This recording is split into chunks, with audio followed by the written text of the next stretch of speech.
مولا فرماتے ہیں کہ اللہ جب عرش میں ملائکہ سے کہتا فرش پہ دیکھو جہاں حسین کی مجلس ہو رہی ہوتی، تو ملائکہ کہتے ہیں ہم سے ساری زندگی کی عبادت لے لے، ہمیں تھوڑی دیر کے لیے اس محفل میں جانے دے۔ اس لیے کہ کائنات کا کوئی عمل ایسا نہیں جس میں 14 نے کہا ہو کہ ہم تمہارے ساتھ ہیں۔ کسی کتاب میں مجھے بتاؤ کہ انہوں نے کہا مصلی بچھاؤ ہم تمہارے ساتھ نماز پڑھیں گے، افطاری کے لیے دسترخوان سجاؤ ہم تمہارے ساتھ افطار کریں گے، حج کے لیے احرام باندھو ہم تمہارے ساتھ حج کریں گے۔ ایک ہی وعدہ کیا، تم حسین کی صف بچھاؤ، کوئی آئے نہ آئے ہم ضرور آئیں گے۔ مردوں میں سجاد بیٹھ جاتا ہے، عورتوں میں زینب بیٹھ جاتی ہے۔ میرے مولا علی ابن موسیٰ رضا، مولا اپنے گھر میں روزانہ مجلس کرواتے تھے۔ شبیر کے ذاکر کا احترام میرے مولا رضا نے سنایا، اتنا احترام کرتے تھے اپنے دادے کے ذاکر کا۔ اکثر دیبل کو بلاتے تھے مرثیہ سننے کے لیے۔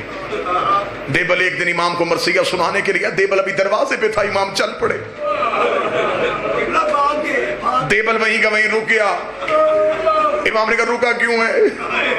اس نے کہا آپ چل رہے تھے، میں آپ کے احترام میں رک گیا۔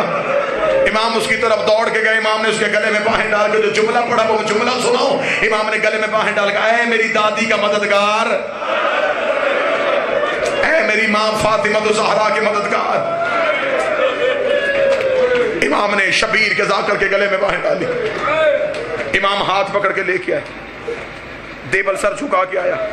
امام نے کہا دیبل کوئی نیا مرثیہ بھی لکھا ہے؟ ہاں میرے بعد سے لکھا ہے۔ امام نے کہا سنا مجھے، آج میں اپنے دادے کو رونا چاہتا ہوں۔ دیبل کھڑا ہو کے پڑھنے لگا، امام نے کہا رک، منبر پہ بیٹھ۔ دیبل کہتا مولا پھر آپ کہاں بیٹھیں گے؟ فرمایا زمین پہ۔ دیبل تڑپ کے کہتا میری جرت ہے زہرا کا بیٹا زمین پہ بیٹھے میں ممبر پہ بیٹھ جاؤں؟ فرمایا میں حکمن کہتا ہوں تو ذاکر شبیر بن کے ممبر پہ بیٹھ، میں عزادار شبیر بن کے خاک پہ بیٹھ۔ آج مجھے شبیر کا عزادار بننے دے، آج مجھے حسین کا عزادار بننے دے۔ دیبل ممبر پہ حکم امام کے تحت بیٹھ گیا۔ دیبل نے ایک مرثیہ پڑھا، یہ مرثیہ عربوں میں آج بھی بڑا مشہور ہے، عرب آج بھی اس مرثیے کو سب سے زیادہ پڑھتے ہیں۔ یہ وہی مرثیہ ہے جسے حماد اہل بیت شہید محسن نقوی نے اسی مرثیے کا اردو میں ترجمہ کیا تھا اور وہ بڑا مقبول ہوا تھا۔ زہرا تیری کلیوں کا صحرا میں بکھر جا، یہ تخیل دیبل ہے، یہ دیبل نے لکھا تھا۔ سجاد یہ کہتے تھے معصوم سکینہ سے عباس کے لاشے سے چپ چاپ گزر جا۔ دیبل ممبر پہ بیٹھا، دیبل نے ممبر پہ بیٹھ کے مرثیہ شروع کیا۔ دیبل لگا میرا سلام سیدہ تیری اولاد پہ، بی بی میرا سلام تیرے بیٹے حسن کو جسے امت نے تیروں سے زخمی کیا، بی بی میرا سلام تیرے بیٹے حسین کو جس کا لاشہ 3 دن بغیر کفن کے پڑا رہا، بی بی میرا سلام تیرے بیٹے سجاد کو جس نے زیور اٹھائے اور شام کا بازار عبور کیا، بی بی میرا سلام تیرے بیٹے باکر کو جس نے کم سنی میں قید دیکھی، بی بی میرا سلام تیرے بیٹے جعفر صادق کو جسے امت نے زہر دے کے شہید کر دیا، بی بی میرا سلام تیرے بیٹے موسی قاسم کو جس کے جسم کا گوشت زندان کی زنجیریں کھا گئی۔ دیبل نے یہ آخری شعر پڑھا اور آخری شعر پڑھنے کے بعد دیبل ممبر سے نیچے اتر آیا۔ اب جو بندہ امام رضا کے جنازے پہ وہ ماتم کرے گا، دیبل امام موسیٰ کاظم کی شہادت کا شعر پڑھ کے نیچے اترا۔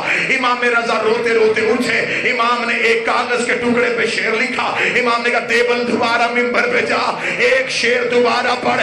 دیبل نے دوبارہ شعر کو ہاتھوں پہ لیا، امام نے لکھا میرا سلام سہارا تیرے اس بیٹے پہ جو تو اس میں غربت کی حالت میں دفن ہو جائے گا۔ یہ شعر پڑھنے کے بعد دیبل نے ہاتھ جوڑے، ہاتھ جوڑ کے مولا مجھے تو نہیں پتا فاطمہ الزہرا کا کوئی بیٹا تو اس میں بھی دفن ہے۔ امام نے اپنے گریبان کو چاہ کیا، چاہ کر کہ یہ تیرا وہ غریب امام ہے جو تو اس میں دفن ہو جائے گا۔ اتنا کہنا تھا دیبل نے دوبارہ شعر پڑھا یا مستورات کی طرف سے قناعت اٹھی، ایک سفید سر والی کریم روتی ہوئی آئی، رو کر دیبل دوبارہ شعر نہ پڑھنا، جب سے تو نے شعر پڑھا ہے کبھی رضا کی کوئی بہن بے ہوش ہوتی ہے، کبھی کوئی بہن بے ہوش ہوتی ہے۔ امام رضا روتے روتے قناعت کے قریب گئے، رو کے کہتے اے رضا کی بہنوں، تم نے صرف بھائی کے قتل کا شعر سنا اور تم نے رونا شروع کر دیا۔ آئے میرا سلام سیدہ زینب پہ جو 70 قدم کے فاصلے پہ سر پہ قرآن رکھ کے کہتی رہی نہ مار۔ تم نے صرف بھائی کی شہادت کا شعر سنا۔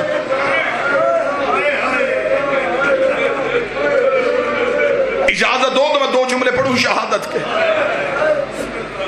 غربت کی حالت میں، پردیس میں، جہاں اپنا بھی کوئی نہیں تھا،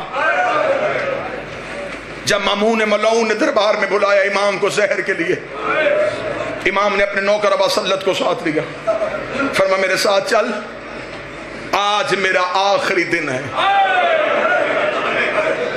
ابا سلط تڑپا، مولا کیوں؟ فرمایا آج مجھے دربار میں زہر دی جائے گی۔ اتنا کہنا تھا، ابا سلط نے کلائی پکڑ کے کہا جب خبر ہے پھر جا کیوں رہا ہے؟ امام نے فرمایا نہیں، شہادت ہمارا ورثہ ہے، مجھے دربار میں جانا ہے۔ امام نے کہا ہاں ابا سلط میں تجھے نشانی بتاؤں، جاؤں گا میں تنہا، واپسی پہ اگر میرا امامہ چادر بن کے میرے سر پہ ہوا تو سمجھ لینا تیرے امام کو زہر مل گئی۔ ابا سلط حربی خود روایت کرتا ہے، وہ کہتا جب دربار کا دروازہ آیا نا، ابا سلط کہتا میں نے آخری بار رضا کا چہرہ دیکھا، امام رضا نے آخری بار یوں میری طرف دیکھا۔ ابا سلط قدموں پہ ہاتھ رکھے کہتا بہنیں غریب نہ کر،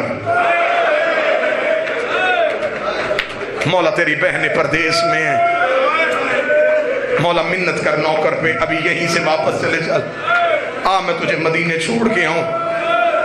اتنا کہنا تھا، امام نے فرمایا ابا سلط میں تیری جنت کا ضامن، تو نے اپنے وقت کے امام کا خیال رکھا۔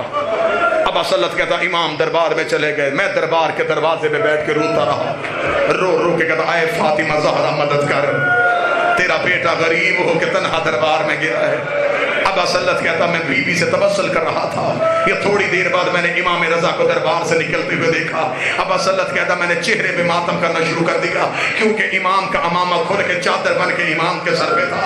ابا سلط کہتا کاش وہ دن دیکھنے سے پہلے میں مر جاتا، میں نے زمانے میں بہت بہت لوگوں کو زہر کے بعد جیتے ہوئے دیکھا ہے۔ اسے کہا میں نے دیکھا ہے ابھی زہر ملی، تھوڑی دیر کے بعد دربار سے باہر نکلا، جہاں سے رضا پاؤں اٹھا رہا تھا زمین سے خون آ رہا تھا، زہر اتنی شدید تھی زہرا کے بیٹے کے پاؤں کے تلوے پھٹ گئے۔